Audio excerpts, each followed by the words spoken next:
નમસ્કાર. આજે આપણે જે દાડમનો જે પ્લોટ છે તમે જોઈ શકો છો, જે અત્યારે સ્ટોરેજનો પીરિયડ ચાલુ છે, રેસ્ટિંગ પીરિયડ. તો આજે નવા જે ફૂલ ને લાગેલા હતા એ તોડી નાખેલા છે.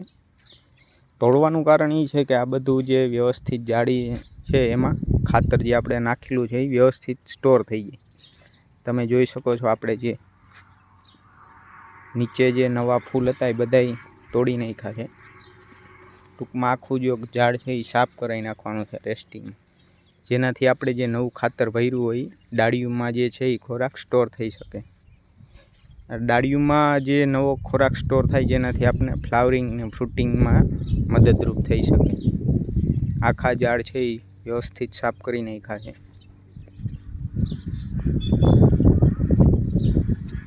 હવે જે ડાળી છે નવી પણ પાકવાની શરૂઆત થઈ ગઈ છે, તમે જોઈ શકો છો.